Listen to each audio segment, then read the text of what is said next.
안녕하십니까. 저 한림과학원의 김혜재입니다. 청 교수님 아주 좋은 말씀 많이 주셨는데요. 저는 청 교수님이 하신 이 귀하라든지 당장 벽체 다양한 한옥의 부재 기술 개발을 하셨는데, 저는 한옥에서 빠져 있는 기둥, 보호, 추녀 이런 걸 구성하고 있는 구조 부분에 대해서 보완적으로 말씀을 드리겠습니다. 이 구조 부분은 한옥의 이 건축 원가 중에서 한 50% 가까이 차지합니다. 40%, 50%. 많이 드는 데는 한 60%까지 올라가는 데가 있다고 합니다. 그래서 이런 구조 부분에 있어서의 어떤 기술 개발, 그래서 원가를 절감할 수 있는 이런 게 되지 않고는 우리 한옥 보급이 사실상 힘들다. 그런 데서 출발해서 사실은 이런 구조 부분에 있어서의 원가 절감은 하나의 이 기본적인 어떤 그런 기술이기 때문에 굉장히 중요한 시작이 아닌가 그렇게 보고 그 부분에 대해서 중점적으로 합니다. 설명을 드리겠습니다. 특히 우리나라가 가지고 있는 세계적인 이 자원, 원목 자원, 인간 소나무를 중심으로 해가지고 말씀을 드리도록 하겠습니다. 왜 프리미엄 한옥인가, 미래 가치 한옥, 한옥시장, 핵심전략을 순서대로 말씀드리는데요. 여기서 프리미엄이라는 것은 프리미엄 한옥이라는 뜻보다는 한옥의 부재 이 프리미엄입니다. 제가 본래 제목을 부재 프리미엄을 위한 관광산업 활용 전략 이렇게 했더니 우리 주관한 곳에서 이게 부재를 넣으니까 좀 이렇게 전체적으로 제목이 안 올린데서 한옥 프리미엄 한옥이라고 이렇게 붙였습니다. 그 점 우리 이명수 학장님께서 자꾸 말씀을 하셨는데 프리미엄 부재로 이렇게 좁혀서 말씀을 드리도록 하겠습니다. 이 프리미엄은 사실은 이 기둥 보호가 가지고 있는 고급이라는 정도도 고성능, 고품질 또는 고품격을 가지면은 그게 저는 프리미엄이라고 봅니다. 그래서 옛날 우리 이 선조들이 한옥을 축조할 때 그 기둥 보호에 대한 여러 가지 처리 기술, 이 부분이 정상적으로 보통 정도로만 이 처리를 해도 이 한옥은 프리미엄이 된다, 그렇게 저는 보고 있고요. 그런 부분을 우리 오늘날에 어떻게 하면은 현재적 기술을 접목시켜서 이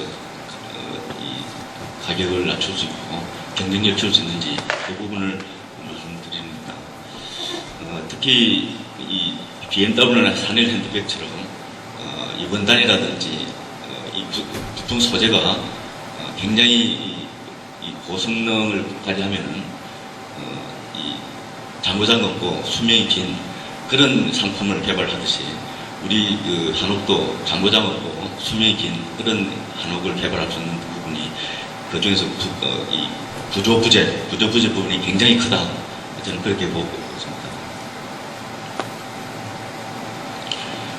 또 프리미엄이라는 부분은 역시 이 자연 재료 생태 건축을 이야기합니다. 시대 흐름에 맞는 지구 지역 환경 부담을 줄여주고 에너지 자원을 줄여주면서 자연과 공생하고 건강을 배려하는 이런 부분들이 바로 프리미엄이 아니냐 하는 그런 생각을 하고 있습니다. 시대 흐름에 맞는 거죠. 그 다음에 이 일본에서는 지금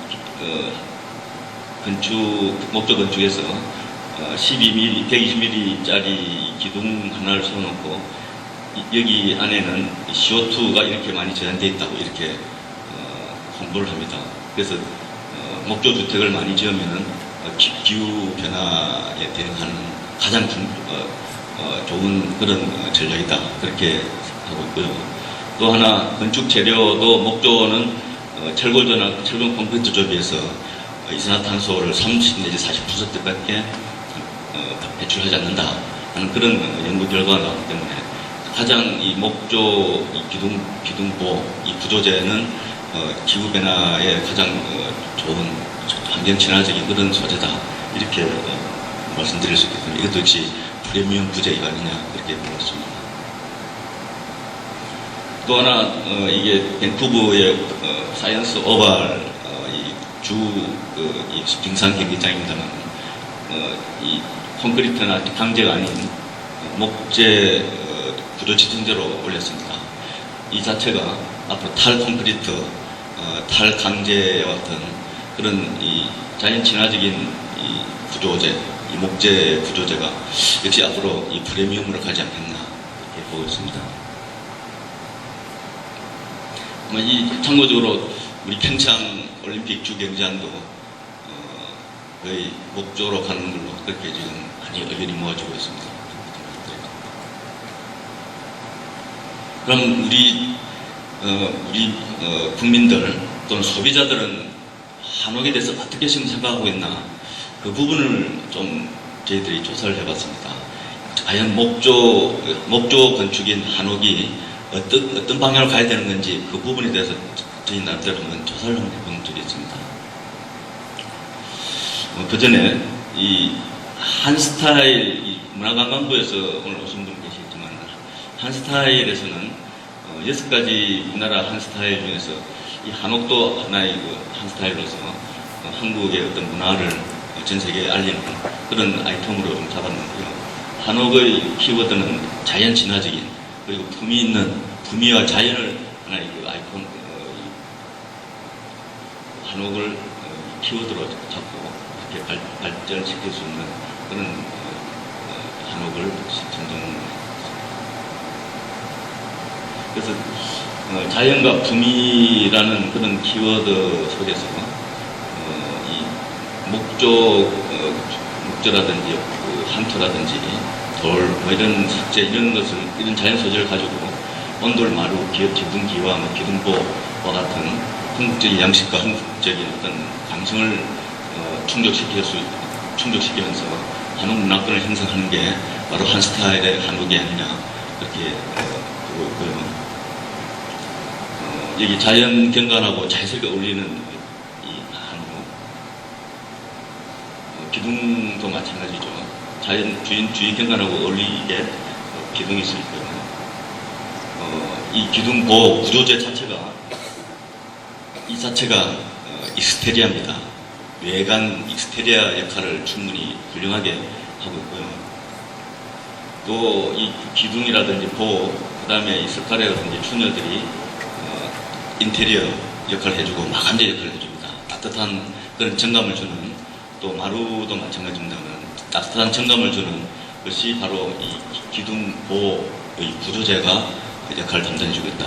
그래서 굉장히 중요한 건축 요소에서 굉장히 중요한 그런 부분이 아닌가. 담장 같은 경우도 아까 청 교수님 말씀하신 대로 이 마을을 만들어주는 이 담장 자체가 굉장히 정감이 있는 그런 게 좀 한옥이고요.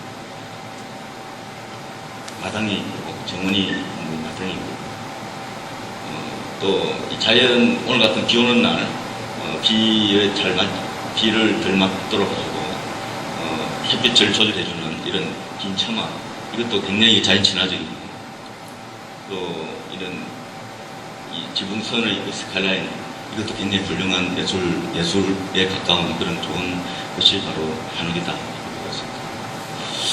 그런 이런 훌륭한 이 한옥에 대해서 최근에 우리 국민들은 어떤 생각을 가지고 있는지 이 한옥도 목조주택이니까 목조주택에 대한 인식조사를 한번 해본 적이 있습니다. 조금 오래됐습니다만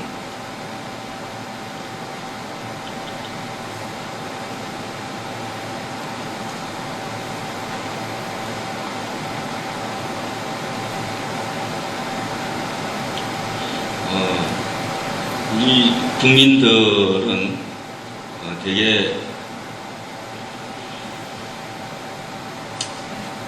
이 도심 인근에 한 복층, 2층 정도로 단지형에 있는 단독주택이나 타운하우스 같은 주택, 목조주택을 원하는 걸로 그렇게 조사가 됐습니다. 이 소비자 중 한 200명 정도 이렇게 저희들이 조사를 했는데요.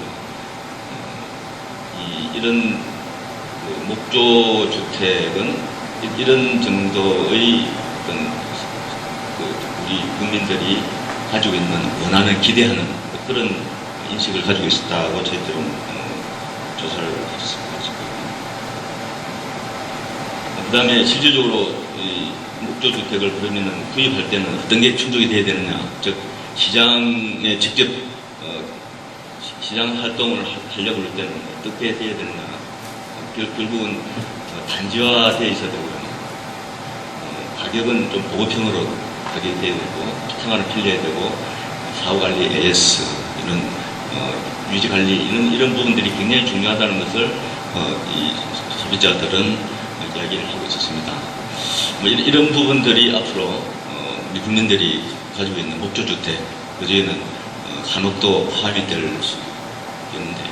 이런 목조주택이 시장에서 경쟁력을 가지려고 그러면은 이런 정도는 앞으로 반드시 충족을 시켜줘야 되지 않겠나, 그렇게 소비자들의 인식을 통해서 알아봤습니다.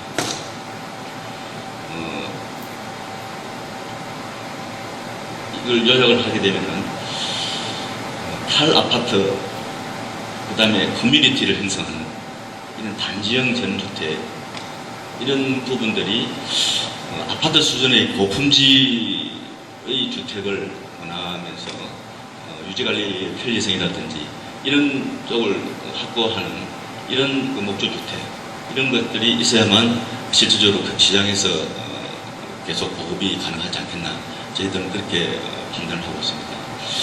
이런 외부 사례입니다만 이런 종류의 것이 한옥에도 올 수 있도록 한번 지속적으로 추진을 하는 것이 소비자들의 기대나 인식을 충족시키는 그런 스타일인 것 같고 있습니다. 그럼 한옥 시장 어디까지 왔는지를 한번 살펴봤습니다. 이 산림청은 사실 이 한옥이 건축시장이기 때문에 전방산업이고, 산림청은 이 목재를 공급해주는 후방산업입니다. 이 부품 소재, 원목을 공급해주는 후방산업인데, 이 후방산업 쪽에서 어떻게든지 전방산업인 건축 쪽에서 많이 건축을 할 수 있도록, 목조 건축을 많이 할 수 있도록 그렇게 도와줘야 되는, 지원을 해줘야 되는 그런 입장인데, 최근에 2013년 최근에 입법이 돼서 제정이 돼서 2013년 5월에 발효되는 지속가능 목조 이용 및 지원에 관한 법률이 있고요.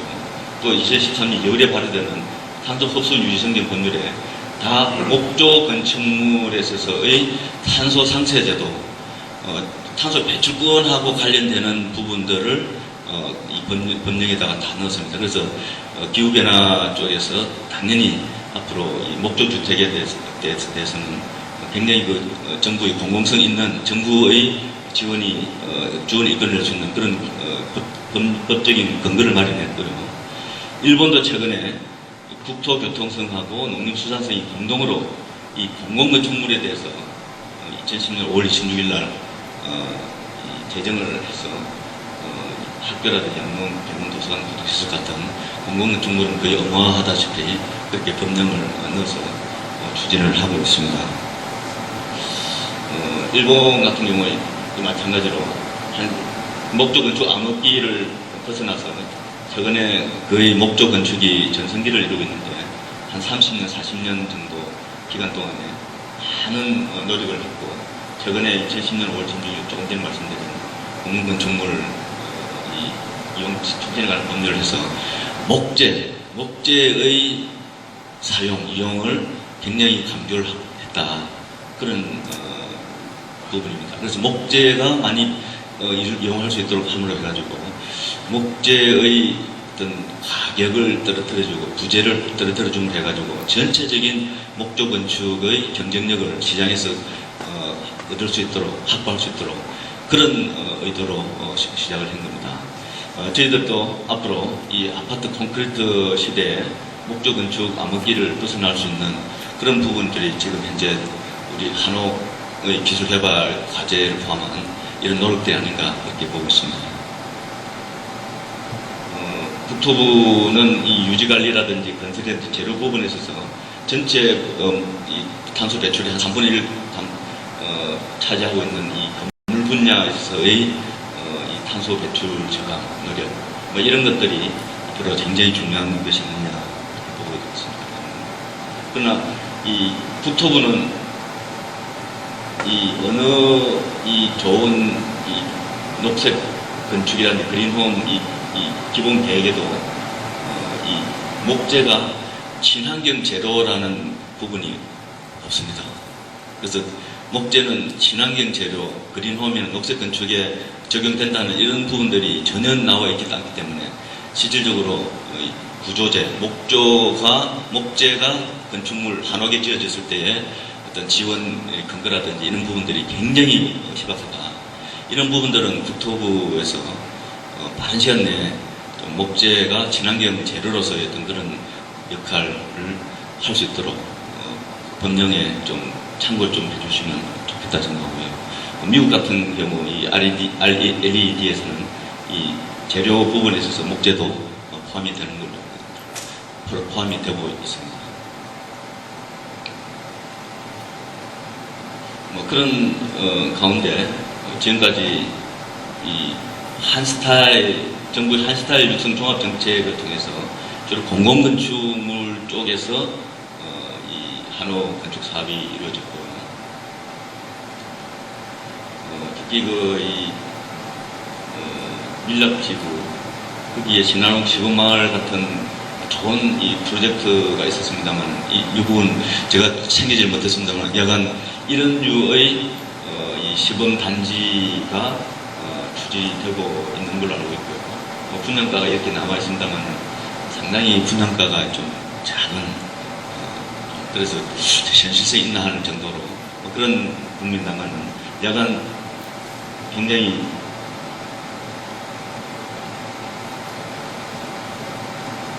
좋은 그런 이 시범 단지 계획 프로젝트가 지속적으로 이루어질 수 있도록 그렇게 저희들은 바라고 있습니다. 한옥 건축물은 사실 전체 주택수 중에서 단독주택이 27%인데 그 중에서도 한옥은 단독주택 중에서도 2.3% 굉장히 적고요. 대부분이 이 기타 문화유적 중심으로 이렇게 한옥시장이 구성되어 있고 특히 그 공공 부분 중심으로 추진되고 있다. 그래서 민간 부분은 아직까지 30% 정도밖에 되지 않는다. 그렇게 정리되어 있습니다. 특히 공공 부분 중에서는 이 지방자치단체가 굉장히 비중이 70% 가까운 전남을 비롯한 이런 여러 가지 지자체에서 지원해주는 이런 공공 부분에서의 한옥 사업이 주로 유적되어 있고 민간에 있어서의 민간 기업이나 LH 공사나 이런 쪽에서는 아직까지 상당히 잘 참여가 이루어지지 않는 그런 한옥 시장이 되어 있습니다. 그럼 프리미엄 한옥이 사실 가능한가? 아까 프리미엄 구조부재라고 그랬는데요. 저희들이 한번 그 부분을 중점적으로 한번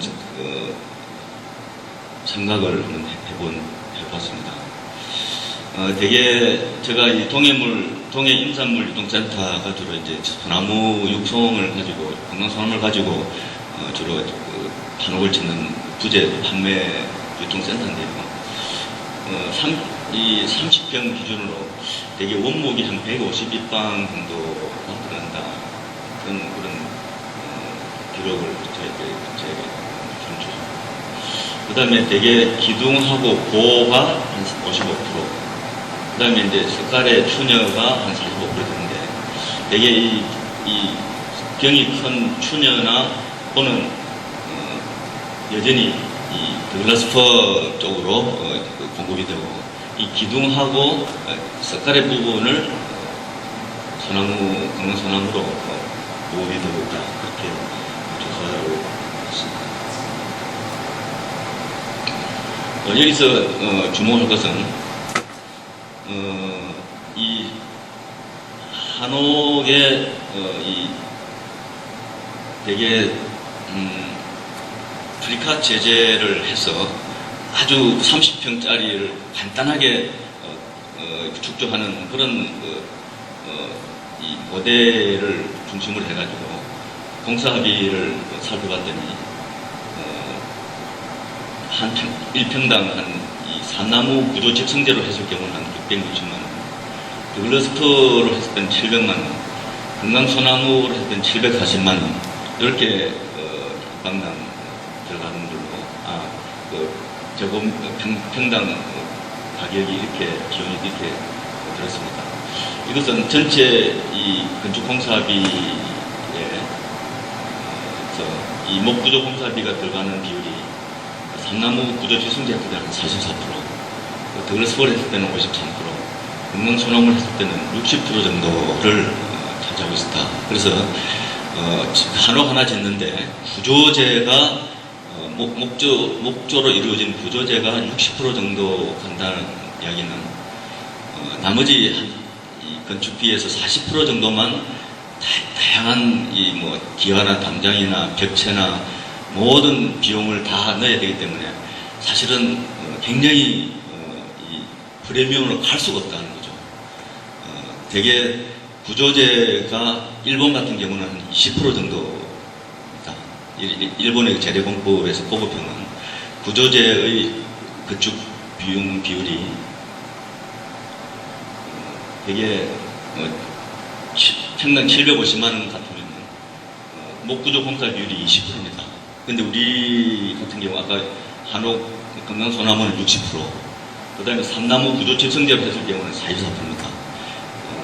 만일에 일본 목조 주택처럼 구조 부족 한 20% 정도만 소요되고 구성이 되고 나머지 80%의 건축 비용을 다른 쪽으로 뭐 벽체라든지 지붕이라든지 다른 그 환경 설비라든지 이런 걸 넣었을 때는 그 비용만큼 이 한옥에다가 금강소나무 한옥에 넣었을 경우에는 건축비가 한 1,000만 원 정도 이렇게 되는 걸로 되어 있습니다. 근데 이 1,000만 원도 평당 1,000만 원도 일본의 어떤 굉장히 그 부품 소재 다른 건축의 부품 소재가 대량으로 생산되고 기술이 굉장히 이렇게 선진화된 이런 경우에 있어서 한 1,000만 원 정도가 될 것이다. 이렇게 저는 보고 있습니다. 그래서 프리미엄 건축을 하려고 그러면은 일본처럼 목구조 공사 비율이 한 20% 정도로 다운을 시켜주고 나머지 설비 뭐 이런 부재 이런 부품 소재들이 대량으로 생산이 돼서 전체적인 목조 건축이 선진화될 수 있는 그런 때에는 1,000만 원 정도 가지고 있지 않겠나 그렇게 좀 보고 있습니다. 그래서 이런 핵심 건축 핵심 이 프리미엄 한옥으로 가기 위한 구체적으로 이야기하면은 이 부재의 핵심 전략은 이 금강소나무 자원을 확보해서 충분히 공급을 해줄 수 있는 그런 여건을 마련해준다. 원료의 공급 확보와 육성 그리고 부품 소재의 충분한 공급입니다. 이 부품 소재를 구조재의 부재 품질하고 성능 고도화시켜주고 또 이 프리카 같은 공업화 부재를 가공을 해주고 그다음 나머지 이 시범 단지라든지 건축물의 이 내구성을 평가해주는 유지 관리 보수해주는 이런 쪽의 그다음에 부재 산업의 유통 인프라 구축 이런 것들이 해결이 됐을 때 아까 일본과 같은 구조부재 20% 나머지 그 비용 구조가 1,000만 원 정도로 갈 수 있지 않겠나 그렇게 보고 있습니다. 먼저 이 금강소나무 자원 확보입니다. 이 금강소나무는 우리나라 이 문화재 기둥 부재 이용 수종에서 대개 한 4, 50% 가까이 됩니다. 전부 다 합해서 한 55%. 그래서 우리나라의 문화재 기둥재 중에서 절반이 소나무라고 봐도 됩니다. 거의 한 500년 가까이 된 이 문화재 굉장히 많습니다. 그래서 굉장히 내구성이 강한 우수한 그런 세계적인 명목에 속하는 그런 자원입니다. 더글라스파하고 이 금강소나무하고 이 목구조 그러니까 보호 기둥재의 성능을 비교를 해봤습니다만 이 방송 평가를 해보면은 이 보호의 경우에 최대 응력이라든지 행인장 강도 이런 부분들 보호의 성능을 좌우하는 이런 부분에서는 굉장히 우수하고 더글라스파에 비해서 기둥재도 종합적 강도 같은 이런 게 굉장히 우수하다. 그래서 국내의 금강소나무는 더글라스파보다도 훨씬 더 앞으로 프리미엄 구조재로 갈 수 있는 그런 우수한 원자재 또는 자원이다 이렇게 볼 수 있고요. 그러나 문제는 이렇게 질 높은 이 원목 목재 자원임에도 불구하고 현재 상당히 이 자원이 그렇게 풍부하지 못합니다. 지금 여기 나오는 이게 지금 소나무 자원인데 한 150만 헥타 정도 있다고 하는데 실질적으로 우리가 이용할 수 있는 이런 통직하고 좋은 그런 금강소나무 자원은 사실은 이 강원도 양양 고성 부분에 시작해가지고 봉화, 이 울진 봉화까지 내려오는 이 부분에 주로 집중되어 있습니다. 근데 이 빨간 색깔의 부분이 뭔가 하면은 매년 이 자본이 줄어드는 강도입니다. 줄어드는 강도가 굉장히 강하다는 거죠. 근데 이 줄어드는 강도가 강한 이런 부분들에서 사실은 안타까운 부분은 여기가 이 송이가 굉장히 많이 나는 지역입니다. 그래서 지역 주민들의 소득에 굉장히 중요한 부분인데 이 금강소나무 자원이 줄어든다는 것은 이 소득이 줄어든다. 주민의 소득이 줄어드는 것과 똑같은 이야기입니다. 그래서 저는 이 부분에 있어서 이 금강소나무 이 한옥을 위한 이 자원 육성, 이 자원 증축 이런 부분은 바로 또 이 지역 주민들의 소득하고도 연관되기 때문에 굉장히 중요한 사항이라고 합니다. 그래서 이런 자원의 이 육성 이런 부분들은 비록 한옥뿐만 아니고 이 송이 소득을 위해서라도 빠른 시간 내에 이 육성을 해야 되지 않겠냐 보고 있고요. 구체적으로 한옥용 원목 소나무 이 생산량이 이 산림청 자료입니다만 1년에 16,000입방입니다. 16,000입방인데 아까 이게 30평짜리 목조 그 한옥 하나 하는데 150입방 정도 소요되니까 한 150 내지 200채 정도의 수준밖에 되지 않는다. 이 16,000입방이라는 것은 그 정도로 사실은 이 공급량이 상당히 좀 부족하다. 그래서 이 전체 뭐 한 400만 입방 정도 원목을 생산하지만 실질적으로 한옥용 이 금강소나무 생산량은 한옥 한 200채 정도밖에 안 되는 아주 좀 부족한 미진한 미흡한 그런 상황입니다. 그래서 이런 부분들에 대해서 우리 오늘 뭐 산림청에서 좀 담당 과장님도 오셨는데 오늘 한번 말씀을 좀 잘 해주시면 좋겠습니다. 그래서 이 우리 과장님은 뭐 이런 부분들에 대해서 앞으로 이 고품질 대경제 금강소나무 육성하기 위해서 송이 생산하고 연계해가지고 이 강원도 지역은 이미 그 망상 지역에 지금 그 동해유통센터가 있고요. 또 하나 경상북도 지역에 금강소나무를 이용한 전통 한옥 용재 생산을 하겠다고 이미 10년 계획에다 넣었습니다만 이런 부분들 문화재용 보건재하고 이런 것들을 앞으로 지속적으로 육성해 나가는 그런 계획을 세우고 있습니다. 또 하나 이 한옥이 기둥보 구조이기 때문에 이 국내재가 가장 경쟁력 있게 이용할 수 있는 그런 부분입니다. 그래서 서로 윈윈한 금강소나무가 이 한옥의 경쟁력을 키워주고 또 한옥 자체는 또 이 국내 자원을 보호 가치를 쓸 수 있는 그런 서로 이 전방 산업, 후방 산업끼리 상호 간에 어떤 민의할 수 있는 그런 게 아니냐. 그래서 기둥보호 구조가 이 중경제, 이 작은 목재한테 훨씬 더 효율적이다. 뭐 그런 부분들을 나타내는 편입니다.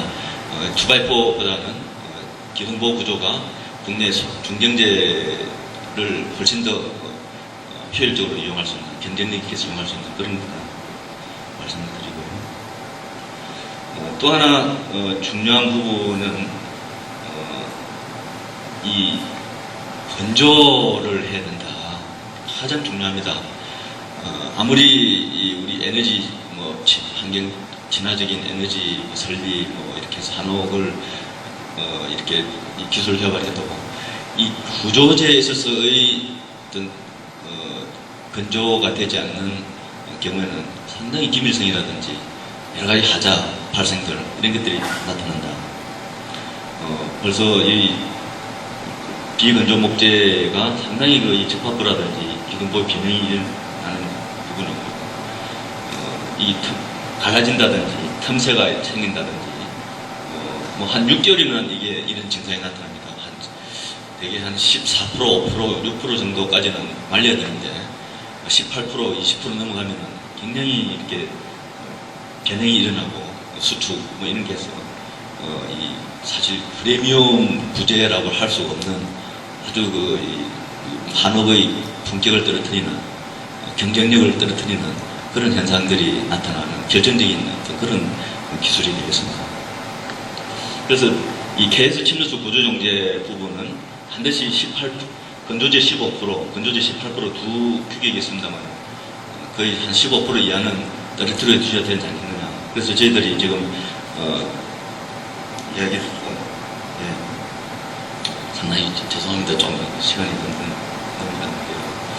그래서 저희들은 계단면적 건조 기술을 이렇게 약 12일 만에 이런 180mm 정도 이 기둥재를 건조하는 그런 기술을 개발했습니다. 이건 이 흰개미 부분이고요. 내화 부분, 그 다음에 오늘 같은 태풍이 불면은 이 기둥보호 구조 가장 취약한 게 이거 행압에 약한데 이 행압 약해지고 또 이 지붕 경량화 때 가장 취약하게 나타난 부분이 바로 이 기둥에 있어서 어떤 접합 부분입니다. 접합 부분은 반드시 이렇게 접합부, 철물 접합부를 개발해야 되고, 그 다음에 이 여러 가지 모듈 모듈화한 부분, 구조 구조에 대해서 철물 접합대 표준화 부분 이런 것도 중요하고, 그 다음에 이런 현장에 있어서의 어떤 그런 지목, 이 부분은 부재 가공 정밀도가 굉장히 부족하기 때문에 이런 이 구조 부재에 있어서의 결함이 정말 책임적으로 나타난다. 그래서 이런 정밀 가공 부분들이 좀 들어가야 되겠고요. 그러기 위해서는 대량 생산할 수 있는 정밀 가공 프리캇 제재가 반드시 도입이 돼서 고품질의 고성능의 구조재가 생산되도록 그렇게 해야 됩니다. 일본도 그렇게 해서 성공한 케이스입니다. 전국에 일본은 한 830개 정도의 프리캇 산업이 있고, 프리캇 점유율이 한 84%, 프리캇에 의한 목조 주택이 한 84% 정도 되고 있습니다. 50만 채 정도. 그 다음에 모듈에서 프리팹, 그 다음에 뭐 이 홈데포 같은 이 전방 목조 건축의 전방산 또 전방산업인 유통백화점 이런 부분도 있어요. 또 도심 인근 지역의 단지형 그리고 밀락동 같은 뭐 그런 프로젝트가 많이 있으면 좋겠다. 죄송합니다. 시간이 조금 경과됐는데 이상 발표를 마치겠습니다.